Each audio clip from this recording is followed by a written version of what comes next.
Hey everybody, Daniel Fusco here, and welcome to today's 2-minute message. So today I want to talk with you about how to build up your family. Now, I realize that not everyone here, all of us come from a family. Not everyone maybe has a family in regards to marriages or kids. But in a lot of it, I want to talk about how do you build up people? And I think uniquely within families, it's a context in which people are grow. I always say that God put us into a family because our family is the primary discipling or socializing unit in our life. But even if you don't have your own family and marriage, you have a group of friends. So how do you build people up? So I think the first thing to do is I just want to look at this in a simple way, that God created humanity in his image according to his likeness. And just as God is a Trinity, Father, Son, and Spirit, each one of us in a sense are an inferior Trinity. We have spirit, soul, and body. So first, if we want to build people up spiritually, then you need to, in the midst of your life, you need to be talking about spiritual things. Now, for me, I think it's really, really important that we're all teachers and we're all students. We all have the ability to have things to share and things to learn. So one of the things that my bride Lynn and I do with our kids is we wanted to make talking about Jesus and the things of God just like any other conversation. We didn't want to make it super austere or something that is very, very serious. We wanted just to be talking about Jesus all the time. So like one of the things that I love to do with my kids when I get to drive them into school is I love to pray with my kids on the way into school.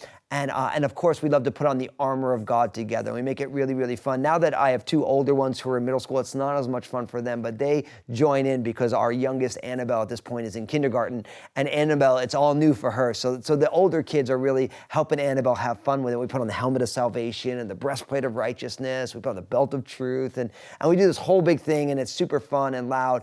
And then we just talk about the things of God throughout the day. One of the things that I love to do with my kids is, and also with my bride Lynn, is we don't just have times of prayer. We are always praying. When something goes on, hey, can I pray for you with that? I just got a chance to pray last night with my two older kids about something that was going on, each one of them a different thing. I said, hey, look, can we pray about it? And we sat down and we prayed about it. And so we want to make sure that we're investing spiritually in people.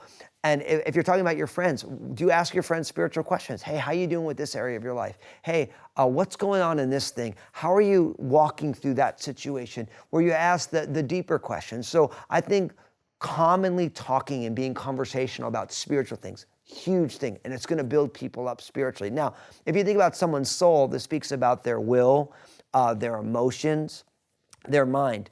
One of the things that if you want to build people up is you can talk about those type of things as well. So I think one of the things you find, if you find someone being emotional, which happens, right? One of the things that you can do is say, hey, do you need a hug right now? Right? That's one of the ways I try and build up people when I'm like, hey, do you need a hug right now? And sometimes they say, I totally do. Or sometimes they say, I don't want a hug right now. I'm so frustrated. And say, okay, so what are you frustrated about?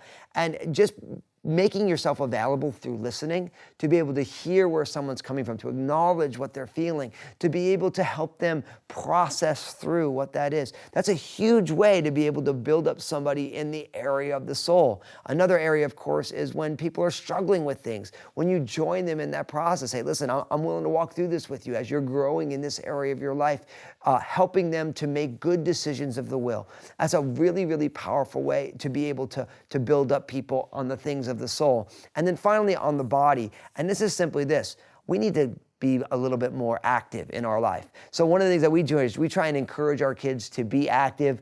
I've been getting my kids to work out with me. That's been super fun. We'll go out and play basketball, all these different things that we try and do, because one of the ways we can build people up physically is to also just join them in doing active things. One of the things I've been trying to do lately is when I go to meet and talk with someone, I want to walk more than we just sit there at a restaurant or whatever, or just sit there for a coffee. Just try and be a little bit more active.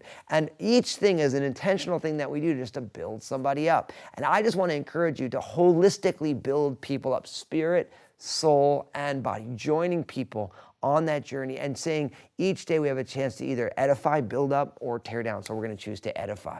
Okay, this is what we do. I want you to share this video because we want to be able to build people up. And if we have families, we want to be able to build our families up in these ways. And in the comment section, share the different ways that you're getting at building people up. How do you help people grow, whether it's your family, loved ones and friends, the people of God, whatever it is. And we're going to be able to be encouraged and learn from one another. And God bless you today.